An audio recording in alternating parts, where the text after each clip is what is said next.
Hello everyone, welcome to Dark Love Psychology. Have you ever felt like a woman likes you, but something is holding her back? She smiles, she texts, she spends time with you, but emotionally, there's distance. It feels like she's behind a wall. Today we're going to break down the psychology behind women's emotional walls, why they build them, what they protect, and how you can respond in a way that creates real emotional connection instead of pressure. We will explore a common and often confusing dynamic in human connection. Let's begin. Emotional walls are protection, not rejection. When a woman seems to construct an emotional wall, it is crucial to understand its fundamental purpose. This structure is not built to offend you, it is built to defend her. Think of it less as a sign of personal rejection and more as a form of self-preservation. People, regardless of gender, do not build fortresses when they feel safe. They build them after they have experienced a threat. This threat can come in many forms. A past relationship where trust was broken, a history of being taken for granted, the quiet pain of neglect or abandonment. The heart, like the body, remembers its injuries and instinctively works to prevent them from happening again. The mind becomes a gatekeeper, driven by a primary directive: ensure safety. It begins to ask quiet, subconscious questions about you. Is this person truly safe? Can I be vulnerable here without getting hurt? Are his intentions genuine? To find the answers, she may observe you from a place of caution. This caution can manifest in behaviors that feel like distance. She may reduce the frequency of her texts. She might sidestep conversations that feel too deep or too personal for the moment. You may hear phrases like, "I just want to take things slow, let's just see how things go." This is not a dismissal. It is a request for time and evidence. Your reaction to this protective measure is a critical piece of information for her. If you interpret her caution as a personal slight and respond with anger, insecurity, or pressure, you inadvertently confirm her fears. Your reaction becomes the proof her subconscious was looking for, that getting closer is, in fact, dangerous. This can cause the wall to grow higher and thicker, pushing her further away and making a genuine connection much more difficult to achieve. Consider this simple example. You have been spending wonderful time together. She laughs at your jokes, shares stories about her day, and seems to genuinely enjoy your company.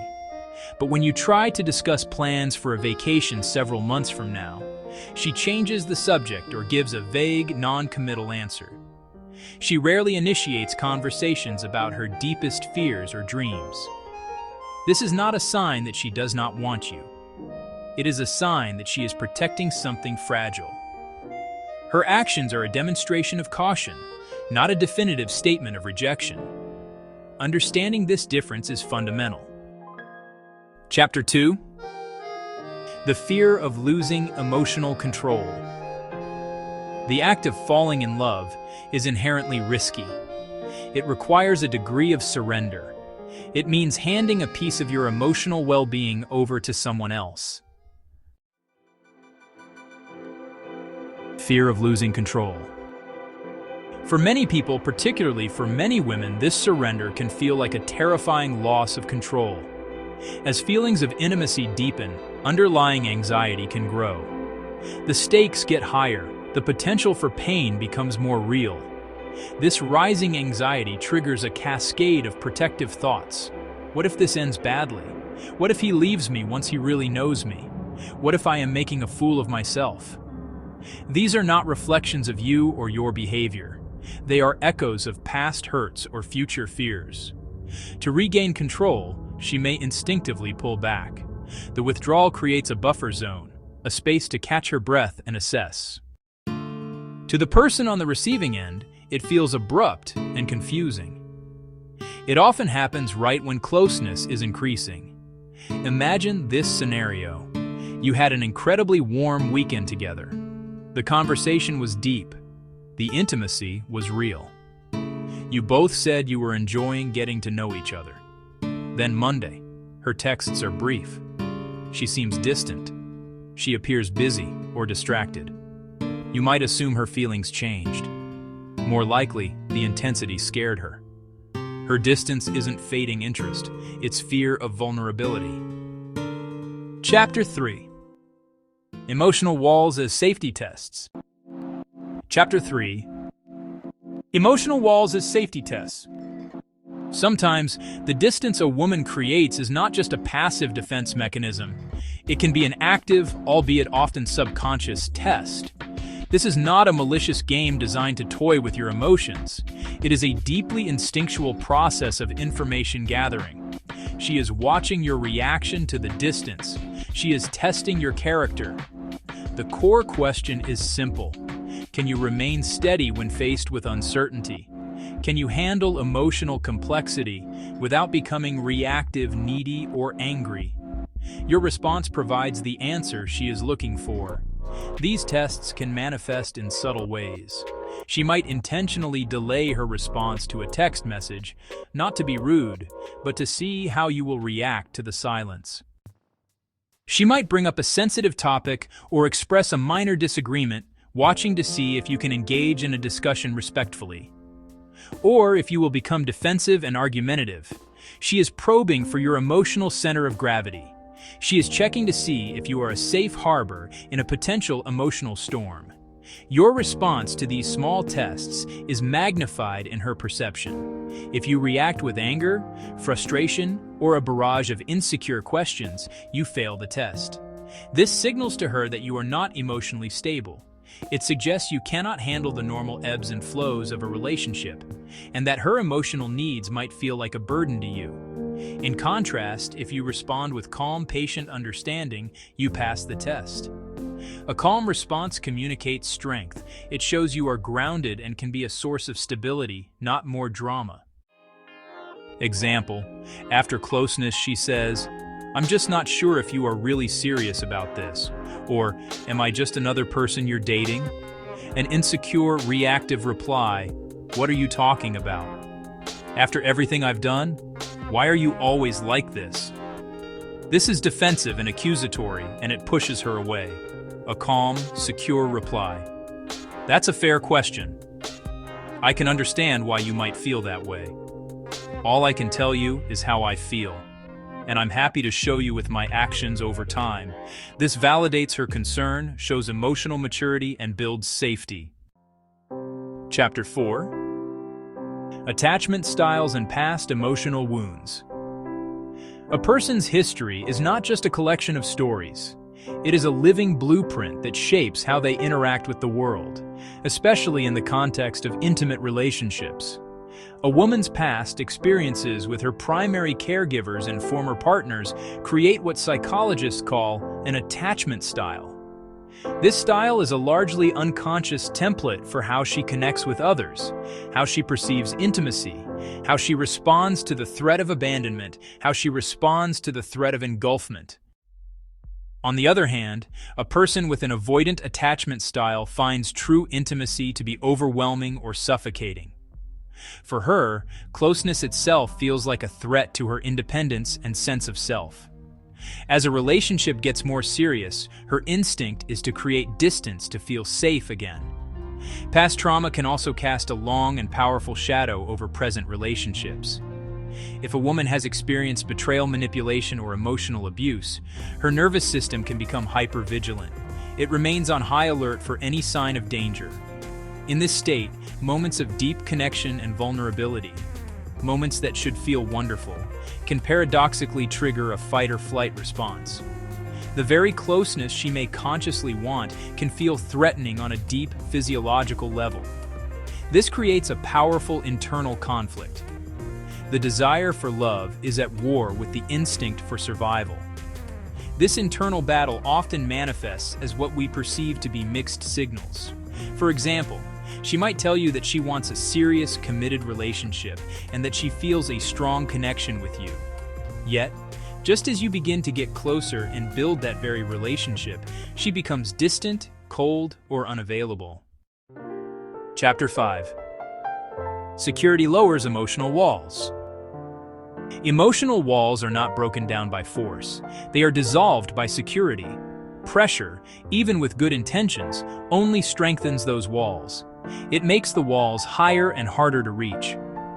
When you pressure a woman to open up to define the relationship to give you emotional intimacy, you signal that your need for reassurance outweighs her need for safety. That approach is counterproductive. It confirms her fears. True security is built differently. Components are simple but require discipline. First, consistency. Align words and actions, not for a day or a week, but over time. Consistency shows reliability and stability. Second, patience. Let the connection unfold at her pace, not yours. Patience shows respect for her process. Third, calm, non-reactive demeanor. Handle distance or uncertainty without becoming angry, anxious, or withdrawn. Avoid pressure-based behaviors. Don't ask demanding questions like, "Why won't you open up to me?" or "Where is this going?" Don't issue ultimatums. Don't try to make her feel guilty for being cautious. Instead, be a steady presence. Show calm, consistent behavior to let her know you are there, that you're genuinely interested, and you won't force her hand. Create an invitation, not a demand. Shift your language. Offer reassurance. For example, "There's no rush here. I'm really enjoying the time we spend together. I'm happy to get to know you at whatever pace feels comfortable for you." That statement acknowledges hesitation without judgment. It removes the pressure of a timeline. It reinforces that your presence is based on genuine enjoyment, not a required outcome. That's how you build a foundation of safety. Chapter 6. The calm strength that creates openness. Chapter 6. The calm strength that creates openness. The most effective response to a woman's emotional wall is not high drama or intense pursuit. It is calm, grounded, masculine strength. Emotional walls come from a fear of emotional chaos, being hurt, being abandoned, being overwhelmed. The antidote is not more emotion, but emotional stability. Don't try to break her wall with a battering ram of your feelings. Become a source of safety and stability so she feels secure enough to open the gate herself. This requires a conscious decision to avoid reactive behaviors. Do not respond with anger or frustration. Do not withdraw your attention as punishment. Going cold to teach a lesson erodes trust. Do not engage in chasing behavior, like excessive texting, calling, or demanding to know what is wrong. That signals neediness and a lack of emotional self-regulation. Instead, choose to cultivate a grounded presence. Remain steady in your communication and your actions. Continue to be the man she was attracted to in the first place, confident, engaged in your own life, and emotionally balanced. When she is distant, give her the space she is asking for, but do so from a place of understanding, not resentment. Let her know that you are still there and still interested, but in a low-pressure way. A simple, "Thinking of you, hope you're having a good week," is far more powerful than, "Why haven't I heard from you?" This steady, masculine response has a profound effect on her nervous system. When she pulls away to test the waters and, instead of turbulence, she finds you calm and unwavering, her subconscious begins to register you as safe.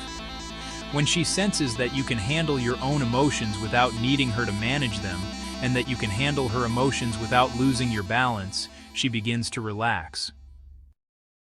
Remember, when a woman builds emotional walls, she is protecting something fragile, not hiding something evil. Your job is not to break the wall. Your job is to become someone safe enough that she chooses to lower it. Emotional walls are not obstacles. They are invitations. Invitations to lead with patience, with calm strength, with emotional intelligence. And when you respond correctly, what was once a wall becomes trust. If you found this video helpful, give it a thumbs up, share it with someone who might need help. Thank you for watching until the end.